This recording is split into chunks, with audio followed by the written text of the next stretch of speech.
السلام عليكم. وعليكم السلام ورحمة الله وبركاته. ده أبو اليزيد، مشجع أهلاوي بيحب الكورة جدا وبيتابع كل أخبار الدوري المصري والأهلي خاصة. لو مهتم تسمع رأيه كمل الحلقة هتنبسط، وما تنساش تعمل لايك وشير وسبسكرايب، فعل زر الجرس عشان يوصلك كل جديد. شكرا.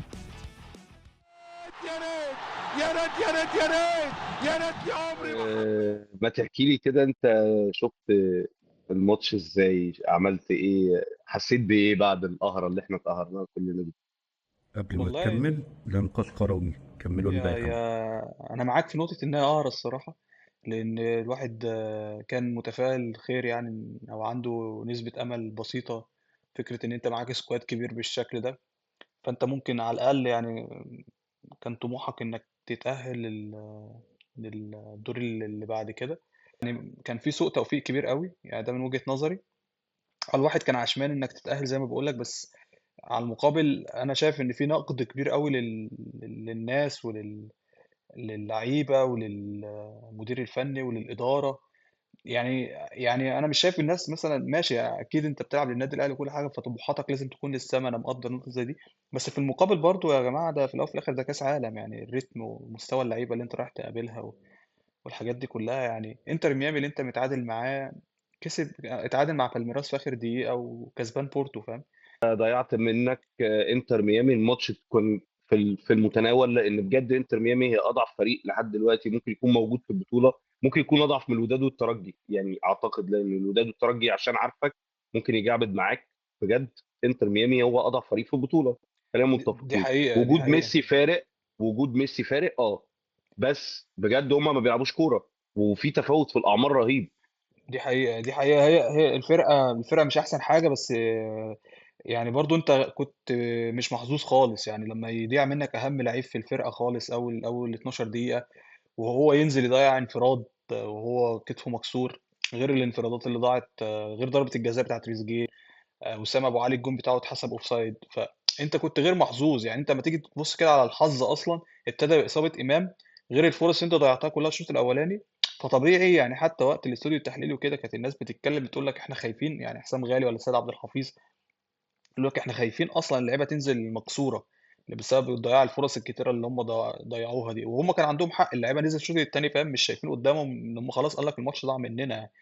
لما تيجي تبص لها على ماتش بالميراس مثلا، برضه انت كنت غير محظوظ يعني. الجون اللي دخل فيك كان هدف عكسي، فاهم، اون جول. ويوم ما يدخل فيك الجون الثاني من هجمه واحده هم عملوها مرتده، تيجي عاصفة تقفل الماتش. يعني لو كان الجون ده بس اتأخر دقيقة، كنت هتنزل بعد العاصفة، بعد التلت ساعة اللي الماتش وقف فيها دي، على الأقل كنت هتنزل تتعادل، فاهم يعني؟ دي وجهة نظري. الماتش لما يتقفل 1-0، فأنت كنت على الأقل يبقى عندك أمل تنزل بالتبديلات اللي هو عملها أو كده. بس لا، الماتش دخل فيك جون عكسي، بعد كده جون تاني هجمة مرتدة عملوها عليك، بعد كده الماتش وقف 20 دقيقة. فكل دي حاجات فاهم تحبطك يعني. انت كنت غير محظوظ خالص في البطولة. عشان اكون صريح معاك، ماتش بورتو مثلا اكبر مثال على كميه الفرص اللي انت ضيعتها في ماتش بورتو. يعني ممكن يكون في شويه استهتار من بعض اللعيبه، يعني مثلا كره عمر كمال دي لو كان بصاها بدل ما يشوطها بشماله. لقطات لقفشه، اوقات اشرف بن شرقي، فاهم؟ في حاجات في رعونه وفي استهتار شويه. بس في المقابل برضو انت ضيعت كتير قوي يعني. انت كنت ممكن تخلص الماتش ده 10، بس انت كنت غير محظوظ خالص، فاهم؟ فانا كنت شايف ان احنا غير محظوظين يعني. احنا ربنا مثلا كافئك بان انت لعبت الماتش الافتتاح والناس كلها عرفتك، بس في المقابل فاهم انت مش هتتأهل او مش هتعرف توصل بسهولة، وده اللي حصل. فانا مش ضد الراجل، انا بالعكس انا شايف الراجل يعني ريبيرو ده بيلعب كويس قوي، بيلعب لعب مفتوح، بيلعب لعب مناسب. بس في الناحية التانية انت خط دفاعك مش احسن حاجة. انت محتاج مدافعين بكواليتي كويسة، اعلى من اشرف داري من وجهة نظري، واعلى من رمضان بيكهام، واعلى من ياسر كمان. الباك رايت والباك ليفت بتوعك مش احسن حاجة. انت كانت اكبر نقطة عندك اصلا بتلعب عليها، والفرقة كلها بتلعب عليها، وعلي معلول. انت تخيل انت واحد زي ده مش موجود في فرقتك، وبتلعب بكوكا اللي هو اساسا مش مركزه الاساسي. فانت لا، في نقص كبير قوي قدام. انت زي اللي صلح كل حاجة بس نسي، فاهم، يرمم الباب مثلا، او يرمم المدخل بتاع العمارة او حاجة. انت الجزء اللي قدام انت عامل صفقات ولا احسن؟ خط النص يعني، انا بالنسبه لي ده اقوى سكواد للنادي الاهلي شافته عيني من فتره كبيره قوي، سواء خط النص او الهجوم.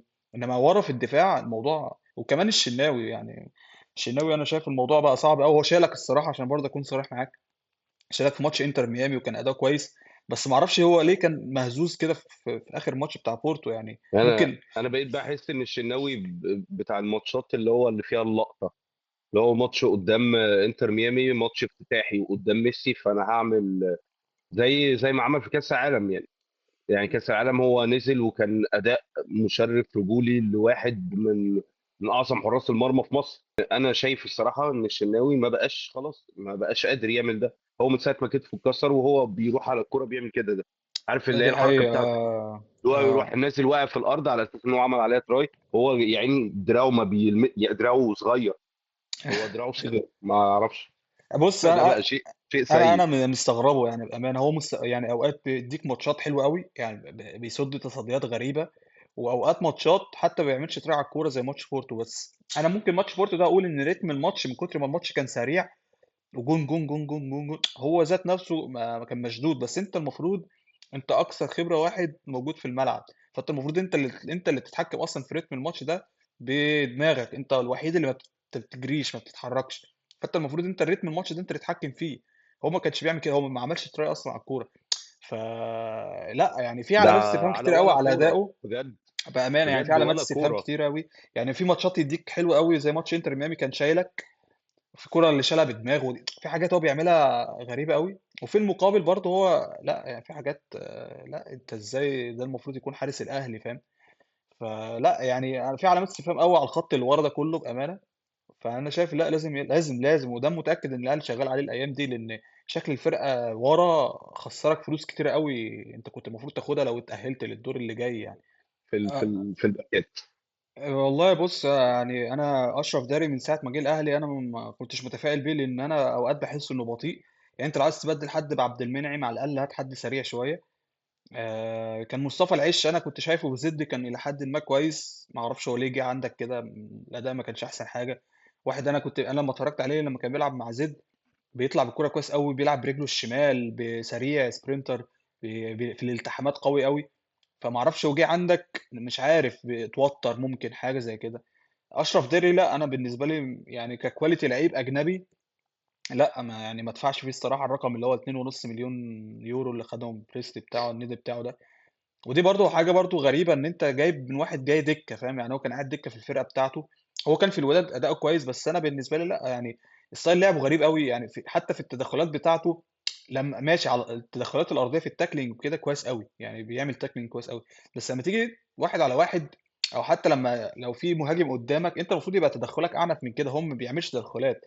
ابسط مثال مثلا الماتش بتاع بورتو تقريبا الاخراني ده. هو المهاجم كان قدامه وبعد كده الكوره راحت لمحمد هاني. محمد هاني ما شتتهاش كويس، بس انت المهاجم كان المان بتاعك، فاهم؟ فانت المفروض تدخلاتك تبقى اعنف من كده. ياسر احسنهم زي ما انت بتقول. هو ورمضان بيكهام. بس ياسر برضو اوقات انا بيبقى عليه شويه علامات استفهام كده، ان هو اوقات بيبقى تدخلاته متهوره، يعني ما فيش عقلانيه فيها، فاهم؟ في اوقات ممكن يلبسك بيلين مثلا، ممكن يعمل فاول في منطقه خطر او حاجه.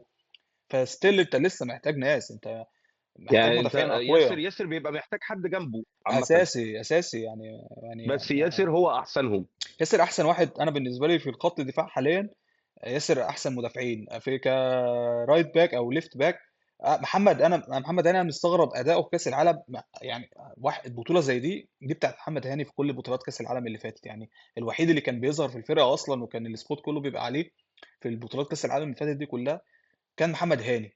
سواء بقى ماتش البايرن سواء ماتش ريال مدريد اي ماتش تاني محمد هاني كان السبوت كله بيبقى عليه انه بيعمل اداء خرافي. انا استغربت قوي اداؤه في البطوله دي الصراحه. يعني حتى ماتش بورتو لما عمل اسيست لوسام، حلو يا محمد. عاش فشخ يعني الاسيست جميل واوفر حلو. بس انت قبلها انت لبستنا في جون. كان في هو ما يغفرلوش، انا شايف ان حاجه زي دي ما تغفرلوش برضه. بالظبط. هو اداؤه توتال، انت ما بتحاسبوش على الماتش فعلا زي ما بتقول. هو اداؤه توتال مش احسن حاجه، بس برضه في المقابل برضه هو كان مستني زي حد يرجع من حسين الشحات بدون التعليق على حسين الشحات، لان حسين الشحات انا بالنسبه لي اغرب حد جه النادي الاهلي. يعني انا بحب حسين وبقدر لعبه جدا، ومقدر كل اللي هو عمله في سبيل التضحيه ان هو يجي النادي الاهلي. وبحب اللعيبه دي ككواليتي وكتفكير وككل حاجه في فكره انك تبقى ازاي لويال طول الوقت كده لحاجه انت بتحبها. بس حسين لا يعني مش لعيب تقدر انت تعتمد عليه وتبني عليه السكواد بتاعك. ويوم ما يبقى قاعد دكه انا ممكن افكر 50 50 ده ممكن ينزل يلعب ولا لا، لانه فعلا اداؤه كل يوم بينزل داون جريد، فاهم، من سيء لأسوأ. فغريب قوي، غريب وتفكيره غريب، قراراته في الكوره غريبه جدا. يعني حتى الجون بتاع بورتو اللي دخل قبل جون وسام اللي هو بتاع الهيد ده، كان المفروض حسين يرد مع هاني يدافع معاه، هو ما عملش كده. بيرجع ببطء قوي، بيرجع غريب قوي، تقلان قوي على الكوره، ما بيجريش. يعني في حاجات كده. طب انت ليه يا ابني بتعمل في نفسك كده؟ يعني انت المفروض الراجل اللي بره انت بتثبت له ان انت كويس عشان يديك ماتشات اكتر، ولا انت ولا قفشه بتنزلوا تعملوا حاجه. انت فاهم؟ ففي علامات استفهام كتير قوي يعني.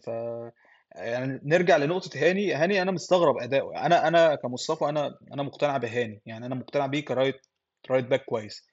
بس في المجمل هو أداؤه في البطولة ده لا، كان غريب قوي الصراحة. يعني ما أنا مش متضايق اداؤه في منه البطوله الصراحة. دي بس والله يا مصطفى، بجد هو عنده مشاكل. يعني هو كرايت باك، مم. معلش، هو وظيفته العاديه ايه؟ هو على حسب بقى الخطة اللي أنت هتلعب بيها. يعني لو هو هيلعب بثلاثة يعني أربعة، الله أعلم بقى المدير الفني موظفه إزاي. انا بتكلم في اساسيات مركزه. مم. ان هو بيقف وبيركز وبيبقى شايف اللعيبه بتتحرك فين، وهو بيبقى سابقهم بخطوه عشان مش في لحظه يلاقي نفسه يعني قدام الكوره وفجاه المهاجم خد الكوره ودخل بيها ناحيه الجول. هو هو كأساسيات مركزه فعلا اه سواء في التحولات او التحولات الهجوميه او الدفاعيه. يعني هو يعني هاني الى حد ما، انا بالنسبه لي هو باك هجومي اكتر من ان هو باك دفاعي. وهو عنده لمسه في الكرة، يعني هو بيعرف يرقص كويس، بيعرف يعدي واحد على واحد، عنده الحته دي قدام. بس انا عندي برضو هو نقطه الدفاع زي ما انت بتقول هو مش اقوى حاجه فيه، يعني هو عنده للاسف. مشاكل، هو يعني عنده في مشاكل الجزء اللي ورا، الجزء الدفاعي اللي ورا عنده لا يعني، يعني في افضل من كده، يعني في افضل من كده بكتير يعني. وبطيء جدا. يعني انا بالنسبه لي هاني ده بطيء قوي، بطيء يعني قوي. في افضل من ده كده بصراحه. اوحش اداء لعلي معلول في ماتش، بجد احسن من هاني 100 مره عامه. بص، انا عشان اكون صريح معاك برضو في نقطه علي دي، انا شايف اصلا اي ليفت باك انت هتجيبه او هتتعاقد معاه، لو هنبدا ان احنا نقارن بعلي هيبقى ظلم ليه. لان علي انا بالنسبه لي انا مستحيل اقارن اي حد تاني، الله اعلم برضو قدام المستقبل هيبقى فيه ايه.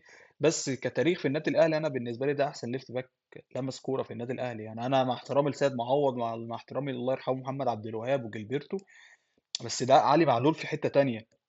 فلو هنرجع مثلا هنقارن اي ليفت باك او رايت باك بعلي معلول، هيبقى ظلم ظلم ظلم باين للشخص ده يعني، سواء لعلي ماشي، او ما للشخص يعني الجديد، فاهم؟ لان علي لا يعني يقارن الصراحه يعني. قارن مع محمد هاني باي رايت باك جه النادي الاهلي، هتلاقي ان بجد محمد هاني على قد ما خد بطولات، على قد ما هو اتحسب له ان هو بجد كان احسن من احسن رايت باك في اي بطوله مثلا بره البطولات المحليه. لا كان كويس. محمد هاني هو على طول عنده مشاكل. ما ينفعش ان انا اقول انه ده احسن رايت باك جه في تاريخ النادي الاهلي واحسب له كل البطولات دي، بجد هو لا لا، ما سيء. حدش قال كده، لا لا، ما حدش قال انه احسن واحد مش مشكله، ال انا بص بس ال لسه مسجل 10 ثواني كده هبعتهم لك على الواتساب شوفها كده وقول انا لي. بقول البيز لك ان انت لو قارنته واقع باي يعني، حد فاهم؟ دي فيه حاجات هتلاقيه ان غريبه هو اسوأ بتظهر واحد. وبتحصل. قارنته باي حد في بطوله افريقيا هتلاقيه بجد هو اسوأ واحد. يعني هو في احنا ماتشات. صابرين عليه ليه؟ علشان انت مفيش بديل، انت صابر عليه عشان انت مفيش بديل. يعني انت بتيجي تبص مثلا على الدوري المصري، انا بيعجبني مثلا واحد اسمه احمد هاني في سيراميكا. باك رايت كويس قوي هناك، يعني بيلعب كويس قوي. حتى اداؤه، بس ما اعتقدش برضه ان السيراميكا هتديهولك ان هي اديتك اصلا محمد شكري اللي هو الليفت باك، فما اعتقدش ان هي هتدي لك كمان الرايت باك بتاعها اللي هو احمد هاني ده. في هشام صلاح بيقولوا ان هم بيفاوضوه بتاع البنك الاهلي، انا شايفه كويس.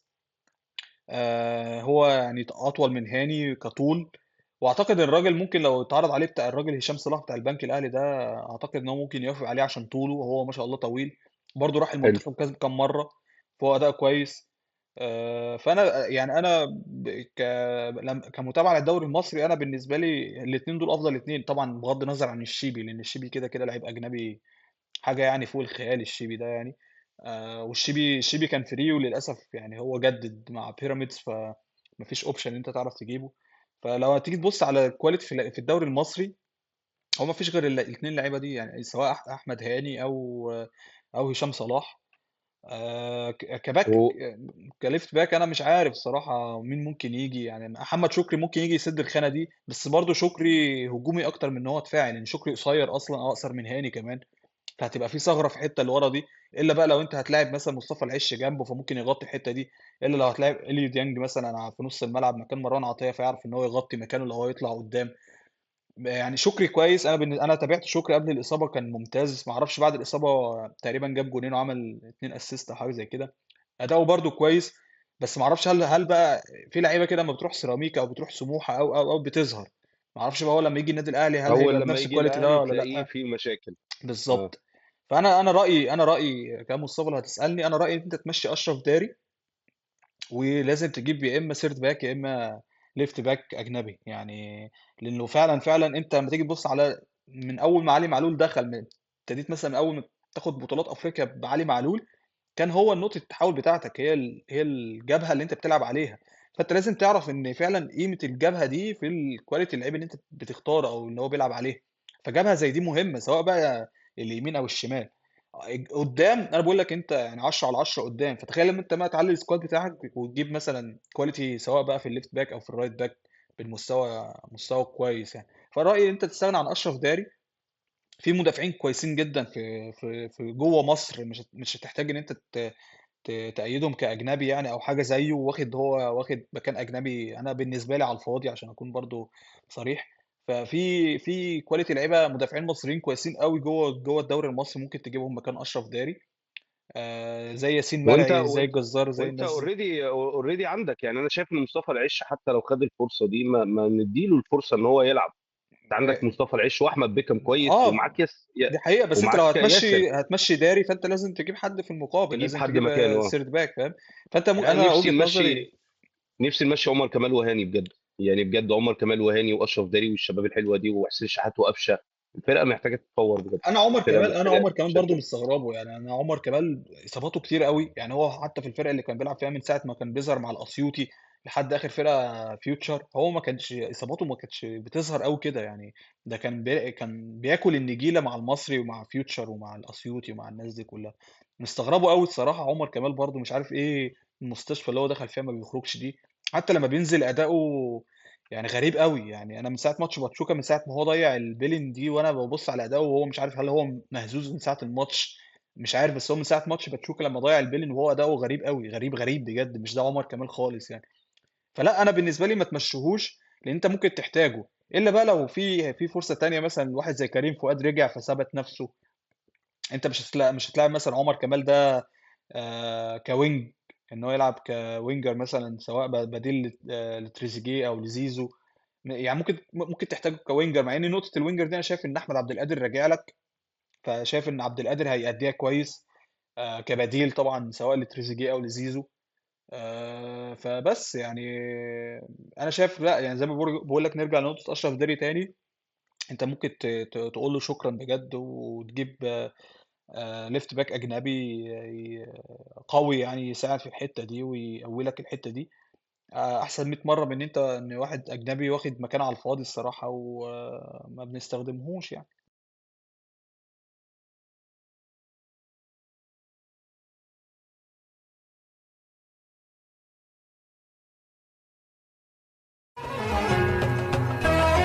السلام عليكم.